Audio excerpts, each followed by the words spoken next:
কাল আমেরিকার president Donald Trump বাংলাদেশকে কার্যত পথে বসিয়ে দিয়েছেন। অনেকে মনে করেছেন এই যে 37% শুল্ক বাংলাদেশের উপরে চাপিয়ে দিয়েছে আমেরিকা, এরপরে বাংলাদেশের যে প্রধান শিল্প বস্ত্র শিল্প তার অবস্থা অত্যন্ত খারাপ জায়গায় চলে যেতে শুরু করেছে।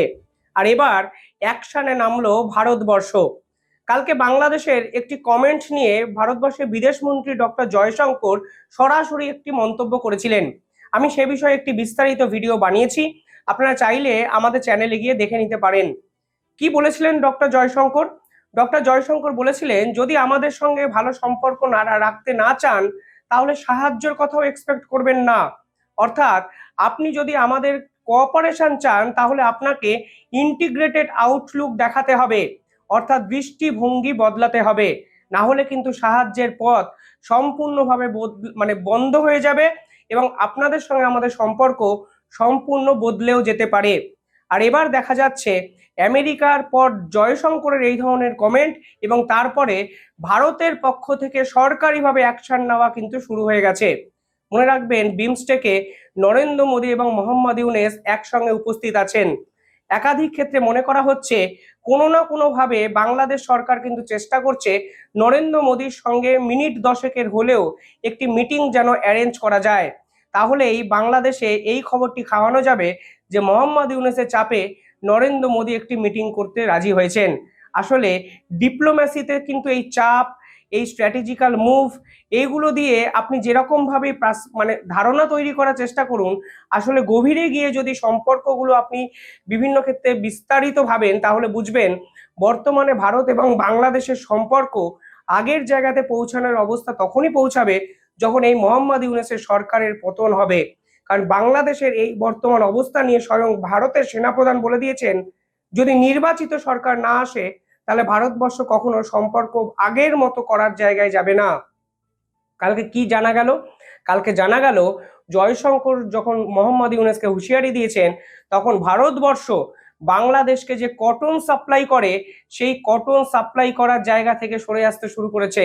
এরপরে প্রশ্ন হলো, এরপরেও কি বাংলাদেশের বস্ত্র শিল্প আর বাঁচার জায়গা থাকছে? এই প্রশ্ন কিন্তু উঠে গেল। তথ্য কি বলছে? কালকে একাধিক ন্যাশনাল মিডিয়া এই খবর প্রচারিত হয়েছে যে বাংলাদেশের যে টেক্সটাইল ইন্ডাস্ট্রি আছে, ডোনাল্ড ট্রাম্পের এই 37% ট্যারিফ শুধু নয়, তারা কাঁচা মাল যেভাবে ভারত থেকে দিনের পর দিন ইম্পোর্ট করতেন, সেই ইম্পোর্টের জায়গা কিন্তু ভারত সরকার বন্ধ করে দেওয়ার কথা ভাবছে। এবং এর পিছনে সুনির্দিষ্ট 3 থেকে 4টে কারণও ভারতের পক্ষ থেকে কিন্তু উঠে এসছে। প্রথমত একটু তথ্য আপনাকে কি বলছে একটু বলে দিই। দেখা যাচ্ছে এবছর বাংলাদেশ কিন্তু ভারতের থেকে অনেক বেশি কটন কিন্তু ইম্পোর্ট করার দিকে এগিয়েছিল। শেখ হাসিনা থাকাকালীনও বাংলাদেশ সরকার বুঝেছিল এই যে কটন বাংলাদেশের বস্ত্র শিল্পকে বাঁচিয়ে রাখে, তা ইম্পোর্টের একমাত্র হাব ছিল ভারতবর্ষ। কারণটা কি? কারণটা বলার আগে আমি একটু তথ্য আপনাদের বলতে চাই। এবছর বাংলাদেশ সরকার প্রায় $3 বিলিয়ন কটন কিন্তু ভারত থেকে আমদানি করেছে।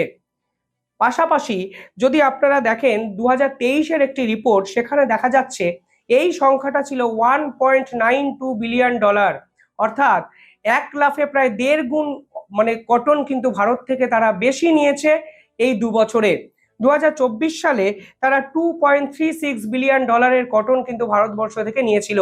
অর্থাৎ বাংলাদেশের যারা বস্ত্র শিল্পের যারা ধারক বাহক মালিক, মিলগুলোর যারা মালিক, তারা ওয়ান অ্যান্ড অনলি ভারতবর্ষকেই বেছে নিয়েছিল এই কটনকে ইম্পোর্ট করার জন্য। কারণটা কি? কারণটা হলো, বাংলাদেশ যদি অন্য অনেক দেশের থেকে কটন নেয় তাহলে কিন্তু প্রথমেই যে কারণটায় তারা আটকে যাবে তা হলো অন্য অনেক দেশের দাম অত্যন্ত বেশি। তাদের কাছে অপশান কি ছিল? অপশান ছিল চায়না, ল্যাটিন আমেরিকা, আফ্রিকা এবং অস্ট্রেলিয়া। তারা এই সকল দেশগুলো থেকে কটন সাপ্লাই করতে পারত। কিন্তু ভারতের সঙ্গে যদি কম্পেয়ার করেন তাহলে দেখবেন এই সকল দেশের যে কটনের মেটেরিয়ালের যে দাম তা ভারতের থেকে প্রায় দ্বিগুণ।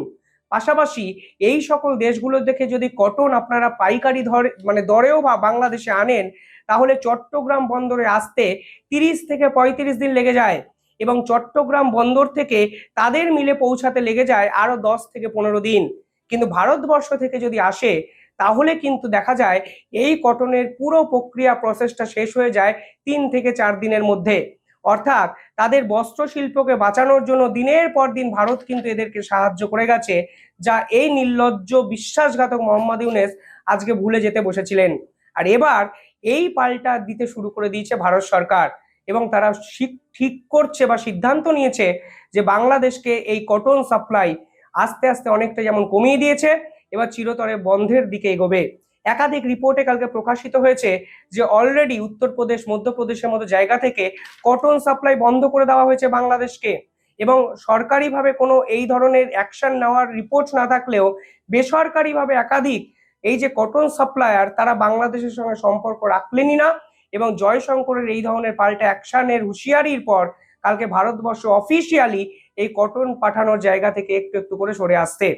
প্রশ্নটা হলো, ভারতবর্ষ সরে এলে বিদেশের মার্কেট বাংলাদেশকে কি সাহায্য করবে? এক কথায় উত্তর যদি দিই, উত্তরটা হলো না। কারণ মোহাম্মদ ইউনূস শেষ 6 থেকে 8 মাস যখন ক্ষমতায় এসেছিলেন, তখন বিভিন্নভাবে চেষ্টা করেছিলেন ভারতকে সরিয়ে তারা যেন ল্যাটিন আমেরিকা, চায়না থেকে এই ধরনের কটন নিয়ে আসতে পারেন। কিন্তু এই বিদেশি শক্তি যারা এই কটন সাপ্লাই করে, তারা বাংলাদেশকে এই কটন সাপ্লাই করতে রাজি হচ্ছেন না। কেন জানেন? প্রথম কারণটি হলো, কিছুদিন আগে মুডি, যারা বিভিন্ন ব্যাংক ওরিয়েন্টেড একাধিক রিপোর্ট প্রকাশ করে, তারা বাংলাদেশে 6টি ব্যাংকে দেউলিয়া ঘোষণা করে আউটগ্রেডেড করে দিয়েছে। অর্থাৎ তাদের যে র্যাঙ্ক ছিল বিশ্ব মানচিত্রে, বাংলাদেশের র্যাঙ্ক, ব্যাংকের র্যাঙ্ক 1 লাফে অনেকটা কমে গেছে। বিদেশি মুদ্রার যে সঞ্চয়, তা বাংলাদেশে মানে উল্লেখযোগ্যভাবে, ঐতিহাসিকভাবে কমে গেছে সে 6 থেকে 8 মাসে। তাই বিদেশি শক্তিগুলো বাংলাদেশের সঙ্গে ব্যবসা বাণিজ্য করার জন্য ভয় পাচ্ছে। আর মুডির রিপোর্টের উপরে কোনো রিপোর্ট আন্তর্জাতিক সংস্থার নেই যেখানে বলা হয়েছে বাংলাদেশের ব্যাংকগুলো বর্তমানে বিশ্বাসযোগ্য এবং নির্ভরযোগ্য অবস্থানে আছে। অর্থাৎ শুধুমাত্র ব্যাংক দেউলিয়াকরণের জন্য নয়, বাংলাদেশের জিডিপির যে হাল, মুদ্রাস্ফীতির যে অবস্থা, এবং ইনসিকিউরিটি, একটা ইকোনমিক্যাল ইনসিকিউরিটির জন্য বিদেশের কোনো শক্তি বর্তমানে বাংলাদেশকে কটন সাপ্লাই করতেই চাইছেন না। পাশাপাশি এই মুহূর্তে শর্টেজ অফ ইউএস ডলার বাংলাদেশকে কার্যত গিলে খাচ্ছে। ফলে বিদেশি যারা বাংলাদেশে এই ধরনের কটন সাপ্লাই করে, তাদের যে ট্রানজেকশন হয়, টাকার লেনদেন হয়, তা কিন্তু সব ডলারে হয়। কিন্তু বাংলাদেশের বর্তমানে ইউএস ডলারের অবস্থা এতটাই শোচনীয় যে তারা এই ধরনের টাকা লেনদেন করারও কিন্তু জায়গায় নেই। তাই তারা বাধ্য হয়ে রাশিয়ার সঙ্গে যে একাধিক চুক্তি তারা করেছিলেন, তার টাকাও ট্রান্সফার করে চায়নার মাধ্যমে। কিন্তু বর্তমানে নতুন করে চুক্তি কোনোভাবেই ভারতবর্ষ ছাড়া আর কেউ করতেই চায়নি। একমাত্র ভারতবর্ষ বাংলাদেশের সঙ্গে শেখ হাসিনার সময় থেকেই লেটার অফ ক্রেডিটে কিন্তু ব্যবসা বাণিজ্য চালিয়ে গেছে। কিন্তু বর্তমানে ভারতবর্ষ রিয়েলাইজ করেছে, যেভাবে মোহাম্মদ ইউনূস দিনের পর দিন ভারতকে হুমকি, হুঁশিয়ারি এবং বিভিন্ন ক্ষেত্রে ভারতের মান সম্মান নিয়ে ছেলেখেলা করেছেন, এরপরে বাংলাদেশকে অন্তত ধারে কটন সাপ্লাই করা যায় না। পাশাপাশি বাংলাদেশ কিন্তু 7 সিস্টার্স নিয়ে ভারতবর্ষের যে প্ল্যান, যে ব্র্যান্ড উইথ সাপ্লাই, এর প্ল্যানের কিন্তু তীব্র বিরোধিতাও করেছিলেন কিছুদিন আগে। এমনকি তারা ভারতের বদলে বিভিন্ন ক্ষেত্রে চেষ্টা করেছিলেন তাদের দেশের মালপত্রকে এক্সপোর্ট যখন করতে হবে, সেই এক্সপোর্টের মিডিয়াম হিসাবে মালয়েশিয়াকে ব্যবহার করতে। কিন্তু পরবর্তীকালে মালয়েশিয়ার পর মালদ্বীপসকেও ব্যবহার করতে তারা চেয়েছিলেন। কিন্তু বর্তমান সময় বলছে মালদ্বীপস থেকে তারা বিদেশের মানচিত্রে বিভিন্ন কাপড় জামা পাঠানোর চেষ্টা করলেও তাদের সেই ট্রানজিট প্ল্যান সম্পূর্ণভাবে কিন্তু ভেস্তে গেছে।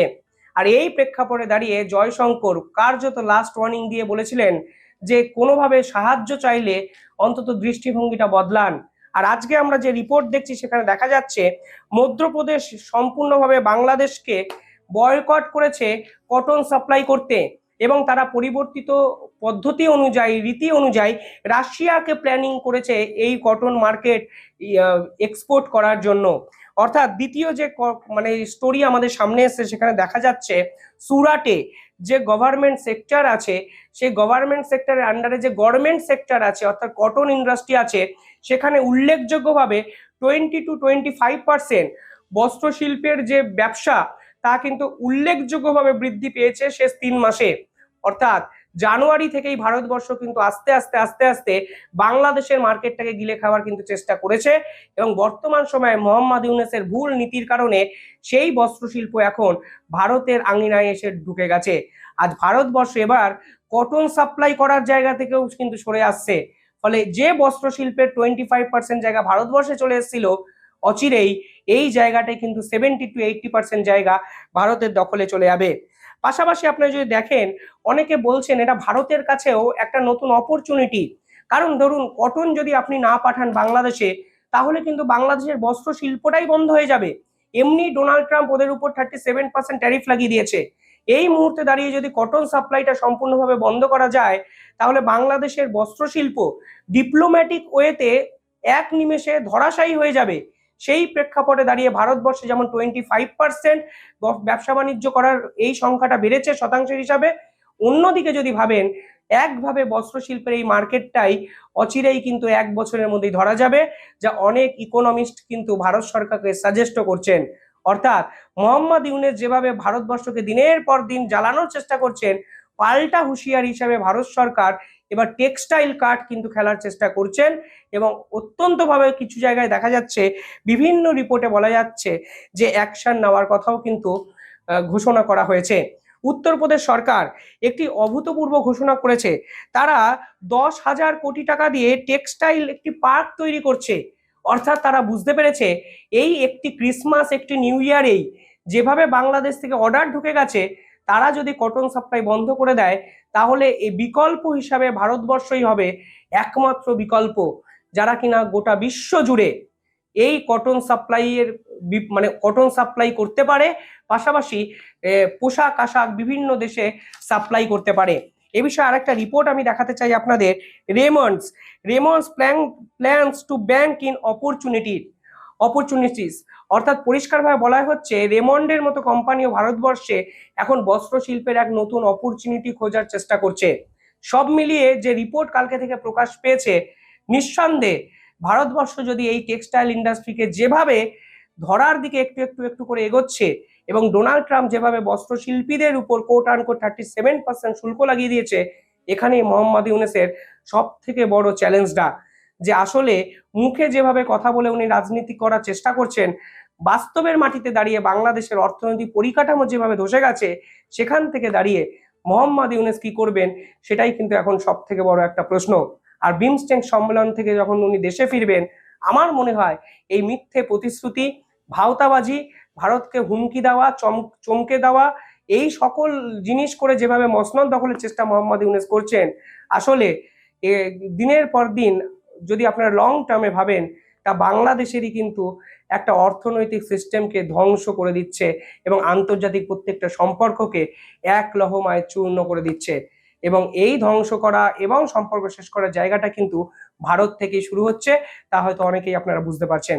কমেন্টে জানান, ভারত সরকারের কি বাংলাদেশের সঙ্গে বস্ত্র শিল্প সংক্রান্ত সমস্ত চুক্তি শেষ করা উচিত, কটন সাপ্লাই কি বন্ধ করা উচিত, এবং ভারত সরকারের কি অফিসিয়ালি 100% কটন সাপ্লাই বন্ধ করার দিকে যাওয়া উচিত? এই 3 প্রশ্ন আমি আপনাদের উদ্দেশ্যে রাখলাম। চ্যানেলটি ভালো লাগলে একটু সাবস্ক্রাইব করে দেবেন। ধন্যবাদ।